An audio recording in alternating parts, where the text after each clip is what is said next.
Bueno, para seguir con esta clase acerca de la formación de la orina, ya habíamos hablado acerca de cómo se producía la formación de la orina, qué era lo que ocurría primeramente para que se puedan formar esta sustancia, ¿verdad?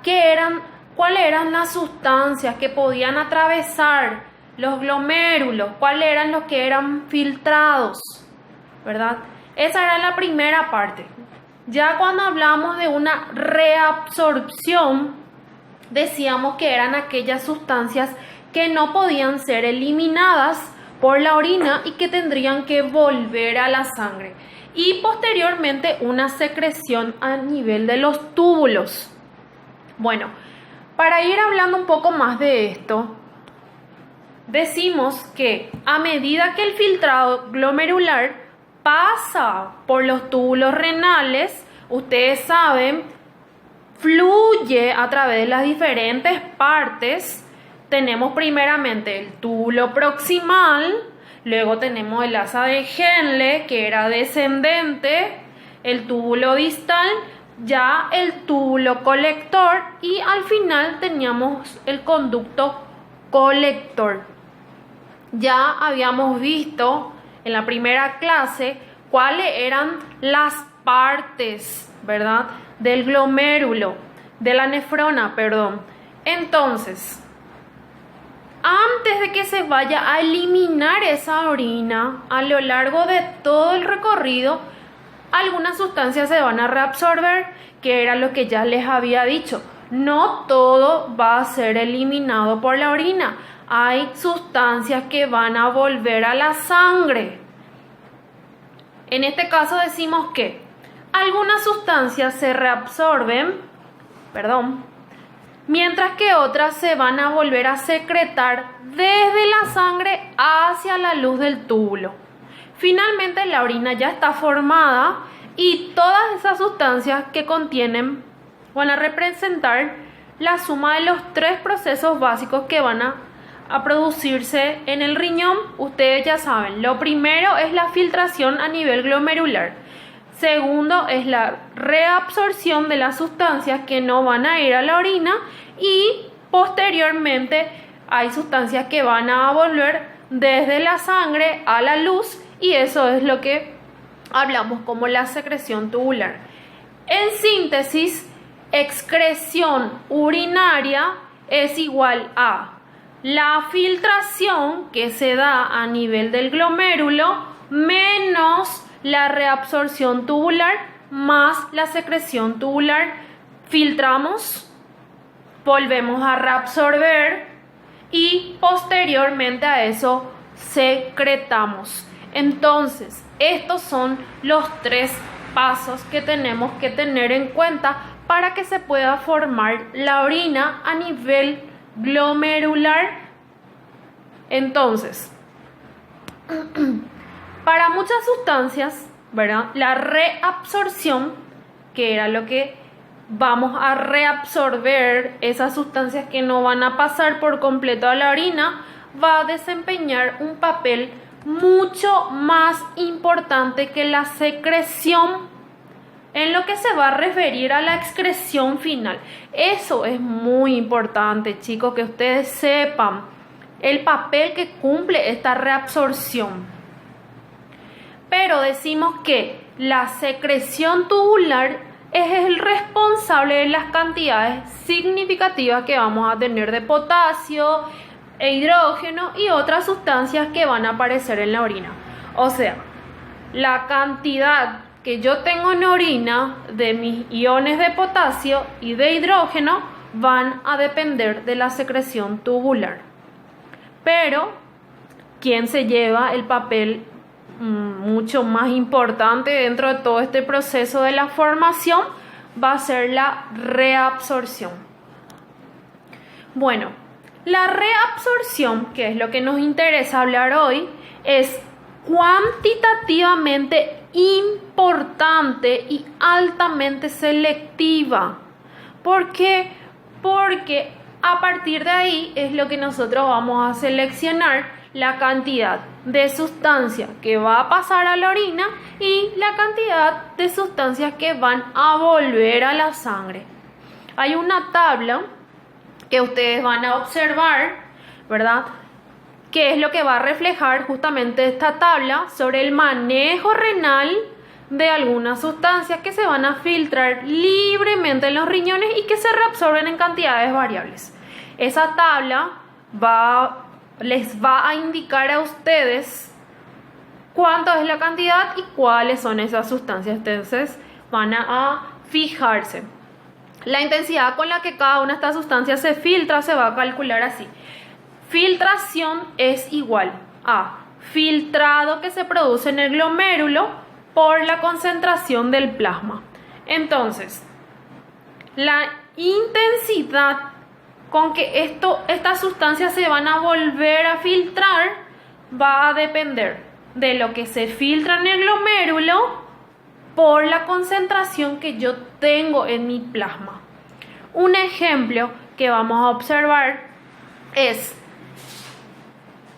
cuando queremos hacer un cálculo para saber la cantidad de la intensidad con la que se van a filtrar estas sustancias cuando se hace este cálculo, se supone que la sustancia que se va a filtrar libremente, es que atraviesa sin importar las membranas, libremente ellos hacen su filtración y que no van a estar unidas a ninguna proteína del plasma.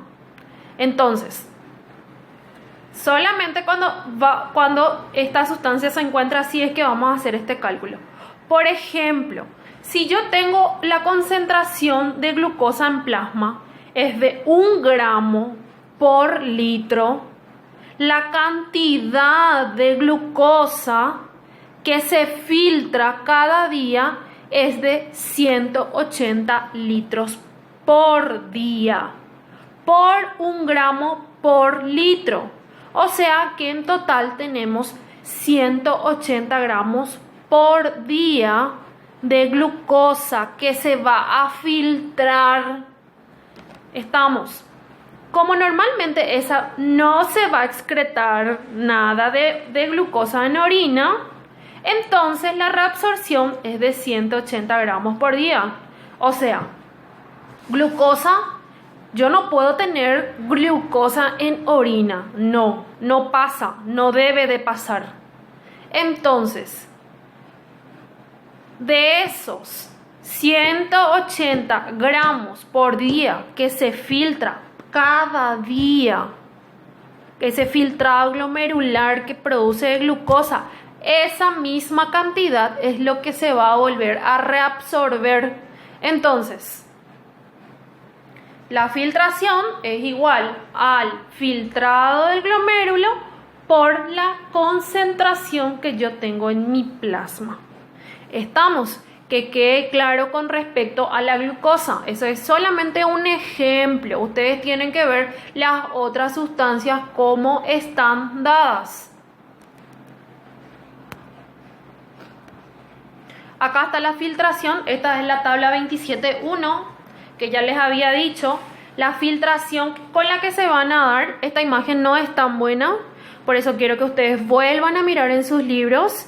Acá tenemos las sustancias que se van a filtrar en el glomérulo, lo que se reabsorbe, lo que se excreta y al final el porcentaje de carga filtrada reabsorbible. Bueno, ya dijimos, la glucosa, que son la cantidad que filtramos son de 180 gramos por día. Se reabsorbe esa misma cantidad y debe de ser una cantidad excretada de 0. No debe pasar la glucosa en orina. Entonces, ¿cuánto es el porcentaje que yo tengo? Les voy a marcar acá la cantidad, ahí.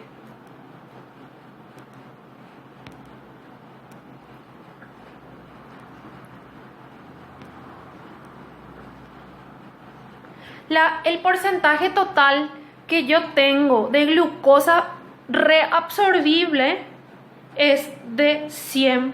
99%. Nada pasa, nada se excreta, se reabsorbe. Eso es en la parte fisiológica, lo normal, ¿verdad? Ya en otras patologías nosotros observamos que hay casos donde pacientes tienen glucosa en orina y eso se debe de investigar la causa y el por qué estamos teniendo glucosa en orina, que no es lo normal.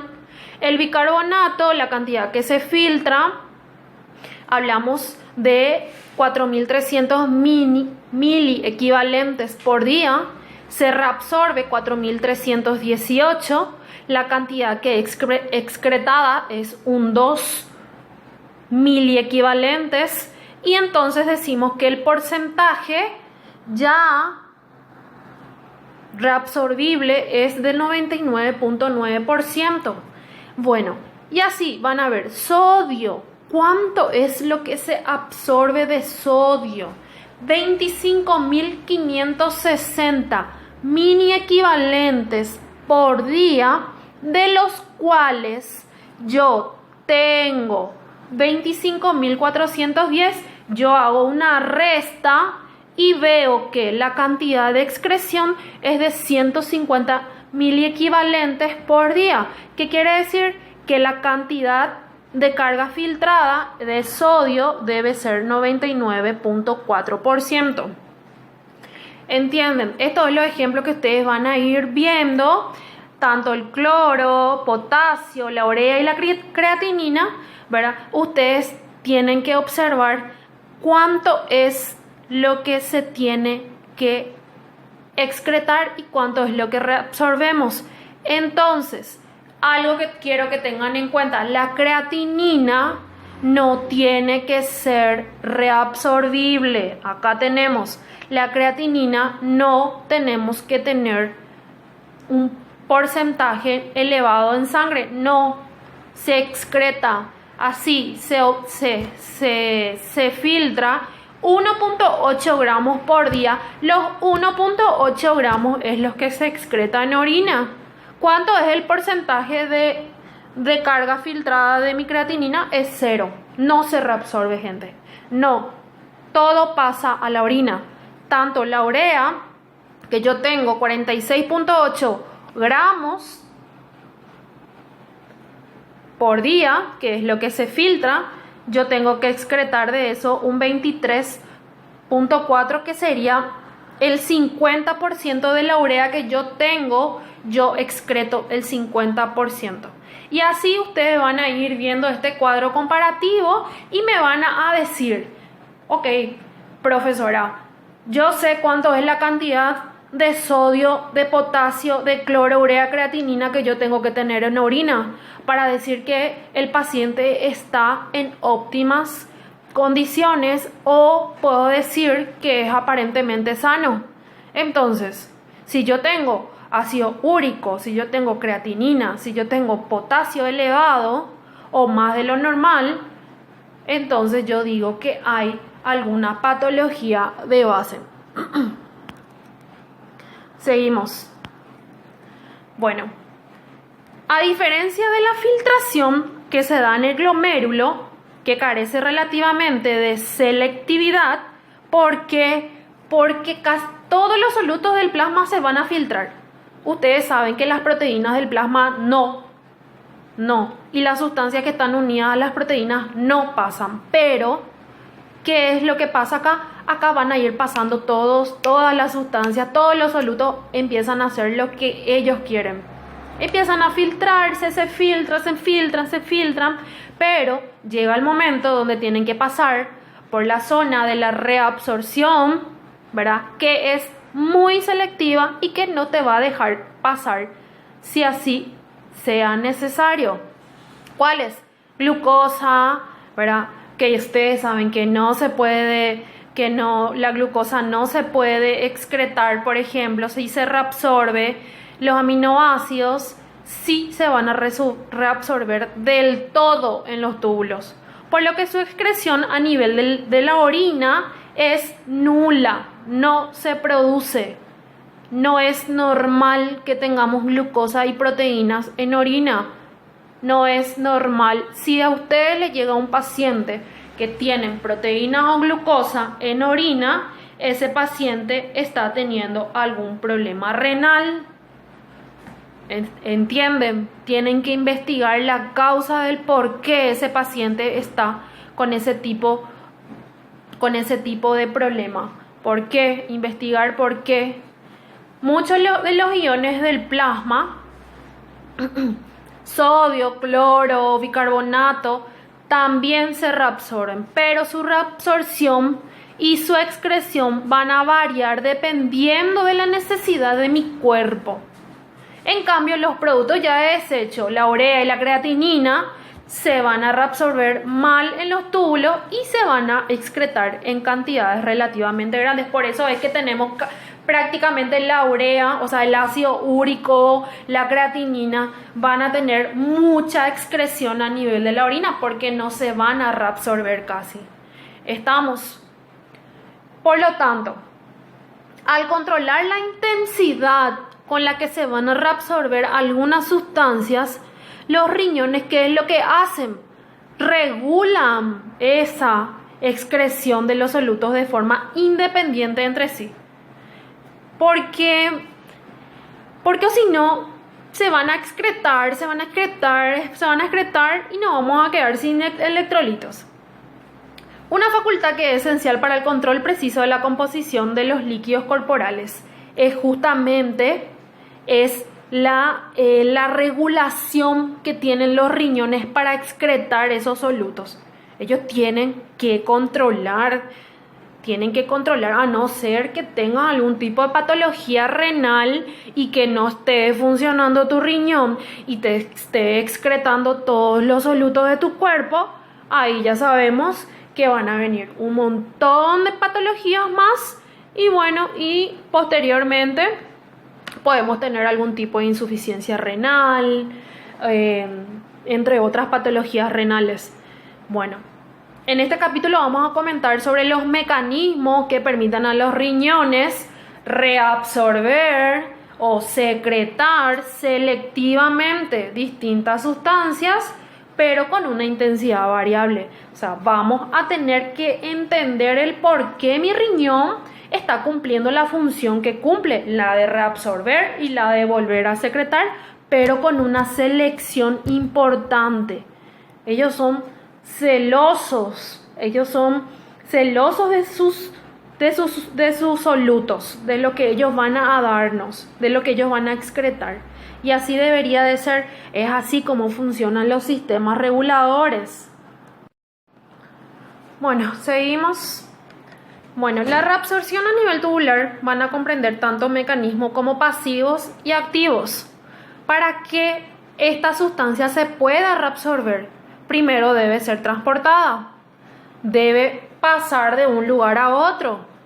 Bueno, primero se da a través de las membranas del epitelio tubular hasta el líquido intersticial renal y luego de ahí va a pasar a través de la membrana capilar peritubular hasta la sangre. Ustedes recuerdan ese capilar peritubular que se encontraba rodeando la nefrona.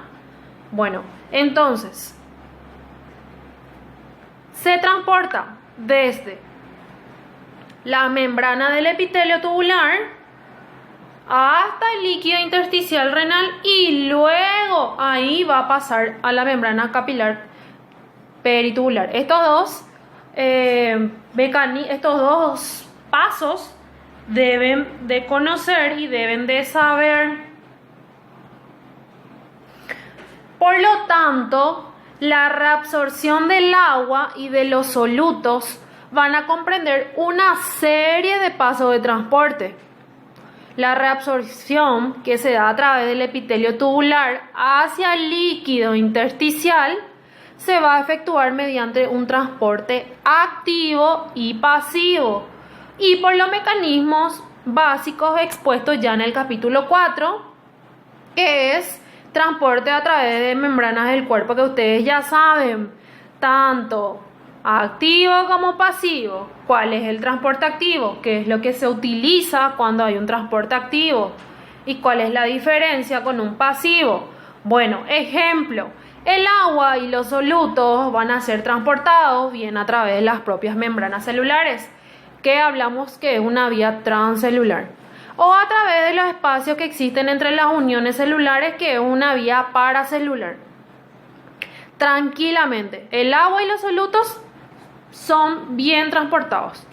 Luego ya, una vez que ya se produjo la reabsorción a través de las células de ese epitelio tubular, hasta que llega al líquido intersticial, el agua y los solutos son transportados a través de las paredes de los capilares peritubulares para que de ahí puedan pasar a la sangre por una ultrafiltración, es lo que llamamos, que hay una mayor parte del flujo. Y es eso lo que va a estar mediado por fuerzas hidrostáticas y coloidosmóticas. ¿Se acuerdan las presiones coloidosmóticas, que es lo que encontrábamos ahí, que eran mucho más bajas? ¿Para qué? Para que se produzca una reabsorción a nivel de la filtración glomerular, que tenían una presión mucho más elevada. Los capilares peritubulares se van a comportar de forma muy parecida a las terminaciones venosas de la mayoría de los demás capilares, porque ya existe una fuerza de reabsorción neta que mueve el líquido y los solutos desde el intersticio a la sangre. La primera vía, la que cuando decíamos que el agua y los solutos son bien transportados a través de las membranas, súper bien. Pero ya a medida que van saliendo más y más, que pasan al intersticio y ya tratan de pasar a la sangre a través de las paredes de los capilares, eso es lo que va a estar mediado por las fuerzas hidrostáticas y también coloidosmóticas. ¿Ok? Entonces tengan en cuenta que cuál es la diferencia de un paso a otro, cómo es que van a ir atravesando el agua y los solutos cuando se reabsorben. El transporte activo, que habíamos dicho, puede mover un soluto en contra de su gradiente electroquímico, y para ello, ¿qué es lo que necesitamos? Energía. Por eso, transporte activo, utilizamos energía en forma de ATP. Entonces, el transporte que está acoplado directamente a una fuente de energía, como la hidrólisis del trifosfato de adenosina, la ATP, es transporte activo primario. Eso es definición de transporte activo. Un buen ejemplo es la bomba ATPasa sodio-potasio, que es la que va a funcionar en la mayoría de los tramos de todo el túbulo renal. Entonces, el transporte que está acoplado indirectamente, ahí ya cambia, a una fuente de energía, como el debido a un gradiente de iones, se conoce como un transporte activo ya secundario. No es lo mismo decir lo que están acoplados directamente al ATP, que es primario, y no es lo mismo decir acoplado indirectamente a una fuente de energía, como conocemos como un transporte activo secundario. La reabsorción de la glucosa a nivel del túbulo renal es un ejemplo de transporte activo secundario. Entonces, vayan anotando, vayan entendiendo estos mecanismos. Aunque dice, los solutos pueden reabsorberse en el túbulo por mecanismos activos y pasivos, el agua siempre se va a reabsorber por el mecanismo físico pasivo, llamado ósmosis, que ustedes ya conocen esa definición, que es la difusión del agua desde un lugar que tiene baja concentración de solutos, ¿verdad?, donde hay una alta concentración de agua, a una concentración alta de solutos. Entonces, ¿qué es lo que hace? Pasa el agua por ósmosis, no necesita el agua ningún transporte activo, solamente un mecanismo físico pasivo. Entonces, que quede claro, vuelvan a leer qué es un transporte activo primario y un transporte activo secundario, y cuáles son esos solutos que están acoplados a estos transportes. Los solutos pueden transportarse a través de las células epiteliales o entre las células. Las células tubulares renales, al igual que ya otras células epiteliales, se mantienen juntas por uniones estrechas. Ustedes conocen las uniones estrechas que son las que forman el epitelio de revestimiento. Y tengo una célula al lado de otra y están unidas. Entre ellas tengo las uniones estrechas. ¿Se acuerdan? En los espacios laterales. Bueno. Dice, los espacios intercelulares laterales están situados por detrás de estas uniones estrechas y separan células epiteliales del túbulo. Entonces, los solutos pueden transportarse a través de las células del epitelio o entre células también. Pueden llegar a hacer eso. Los solutos pueden reabsorberse o secretarse a través de las células por vía transcelular, que ya habíamos hablado, cuáles son la vía transcelular, o también entre células moviéndose a través de las uniones estrechas o los espacios intercelulares siguiendo la vía paracelular. Entonces, ¿qué es lo que me queda como enseñanza? Que los solutos se pueden reabsorber y secretar tanto transcelular, tanto a través de las uniones estrechas, y también se pueden reabsorber y secretar a través de la vía paracelular. Se pueden dar por una de esas vías. El sodio es una sustancia que se va a desplazar para las dos vías, aunque la mayor parte lo hace por una vía transcelular. Entonces el sodio puede hacerlo por dos vías, pero generalmente este soluto lo va a hacer por la vía transcelular, a través de las células, ¿ok? En algunos segmentos de la nefrona, especialmente en el túbulo proximal, ahí el agua se va a reabsorber a través de la vía paracelular. Y las sustancias que van a ser disueltas en el agua, sobre todo el potasio, el magnesio, se van a transportar junto al líquido que se va a reabsorber entre las células. Entonces, especialmente en el túbulo proximal, ahí el agua se reabsorbe, pero por vía paracelular. Y ya las sustancias que están disueltas en esa agua, por eso decimos, sobre todo potasio, magnesio, se van a transportar junto con esa agua que se va a reabsorber entre células, ¿ok? Entonces, a tomar apuntes, chicos, y que son cada uno de estos mecanismos más que importantes, ¿ok? El transporte activo primario a través de la membrana tubular está acoplado a una hidrólisis del ATP.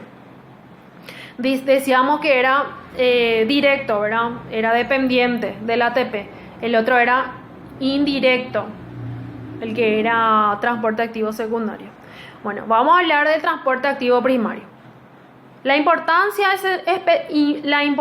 especial del transporte activo primario es que puede mover los solutos en contra de su gradiente. Eso es lo importante. Por eso es que utilizan ATP, porque va en contra de gradiente.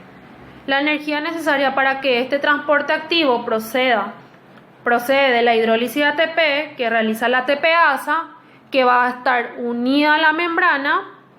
Decimos que la ATPasa, esta enzima, es también un componente del mecanismo de transporte de liga, y que es lo que va a mover los solutos a través de las membranas de las células. Entonces, anotar esta enzima, ¿verdad?, que cumple esta función más que importante. Los transportadores activos primarios, los riñones que conocemos, son la ATPasa, sodio-potasio, que es la que se va a encargar de movilizar la ATPasa hidrógeno, la ATPasa hidrógeno potasio y la ATPasa calcio. Entonces los transportadores activos primarios en riñones son estas 4 ATPasas. Tienen que saberlo, ¿ok? 1, 2, 3, 4 ATPasas cumpliendo la función de transporte activo primario a nivel renal. La reabsorción activa del sodio mediante su ATPasa sodio-potasio tiene un lugar en la mayor parte del túbulo.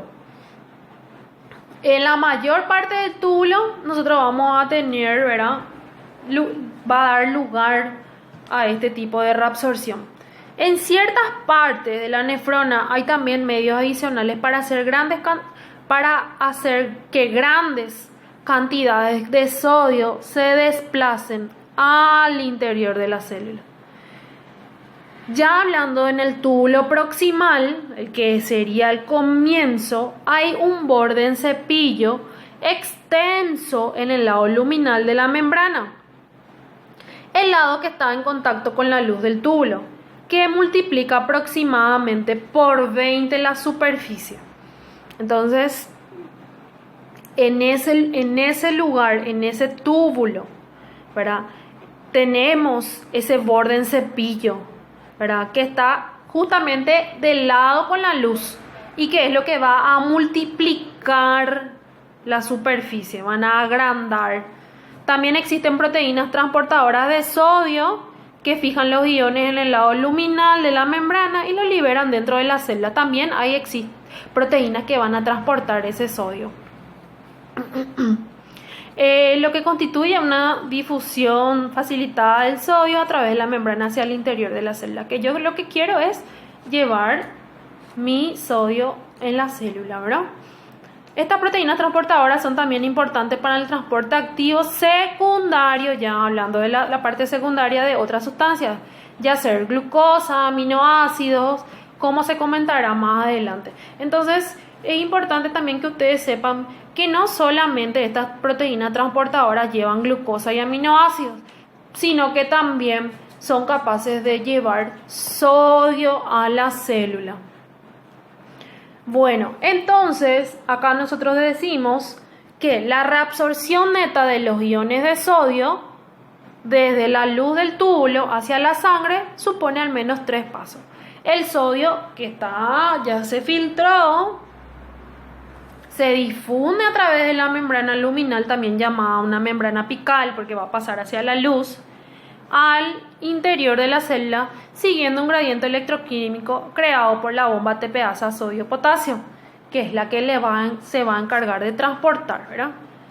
¿Por qué? Porque ellos necesitan de esta ATPasa porque van en contra del gradiente. El sodio es transportado a través de la membrana vasolateral contra un gradiente electroquímico por la acción de la bomba ATPasa sodio-potasio, que ya saben. El sodio, el agua y otras sustancias se van a reabsorber del líquido que se encuentra en el intersticio hacia los capilares peritubulares por ultrafiltración, un proceso pasivo gobernado por gradientes de presión hidrostática y coloidosmótica, que es lo que ya habíamos mencionado anteriormente. Entonces, estos 3 pasos son lo que hacen que se produzca una reabsorción de los iones de sodio desde la luz del túbulo hasta la sangre. La reabsorción activa, pero ya hablando de la secundaria, que se produce a través de la membrana del túbulo, en el transporte, ya hablando de este transporte, yo digo que 2 o más sustancias se ponen en contacto con una determinada proteína de membrana, ya va a ser una molécula transportadora, y ambas van a atravesar la membrana. Por eso decíamos secundaria, no era directo, sino que acá van a tener ayuda de una proteína. Cuando una sustancia, por ejemplo el sodio, difunde a favor de su gradiente electroquímico, la energía que se liberó se utiliza para que otra sustancia, por ejemplo la glucosa, pase en contra de su gradiente electroquímico. Entonces, ¿qué es lo que ocurre?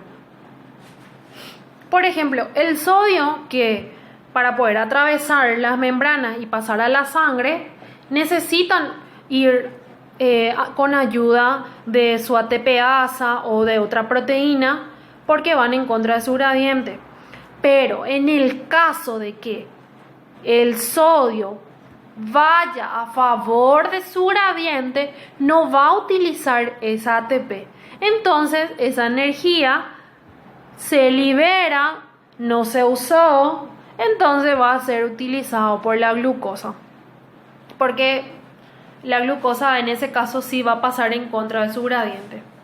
De este modo, el transporte activo secundario no precisa energía que proceda directamente del ATP o de otra fuente de fosfato de alta energía.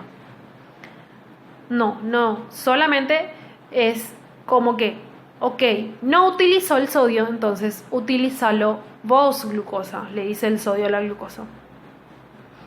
Por el contrario, la fuente directa de energía es liberada por la difusión facilitada, simultánea, que otra sustancia a favor de su propio gradiente. Entonces sodio le donó su ATP a la glucosa y le dice, toma, te regalo, pasa vos, que yo me voy a favor de mi gradiente. Estamos. Ay, cómo les extraño, chicos, les extraño mucho. Quiero estar ya ahí, retarles y darles las clases ahí. Bueno, estos mecanismos de transporte no son tan eficientes que eliminan prácticamente toda la glucosa y los aminoácidos de la luz del túbulo. Una vez que ya se encuentren, estos mecanismos son tan eficientes, muy eficientes. ¿Por qué? Porque el sodio no utilizó, entonces ayudan para que puedan eliminarse mayormente la glucosa y los aminoácidos que se encuentran en la luz del túbulo. Una vez que ya están dentro de la célula, la glucosa y los aminoácidos salen a través de las membranas vasolaterales por difusión facilitada, que van a estar gobernadas por las elevadas concentraciones de glucosa y aminoácidos en la célula, filtrados, facilitados por proteínas transportadoras específicas. Entonces eso es lo que va a ir ocurriendo con la glucosa.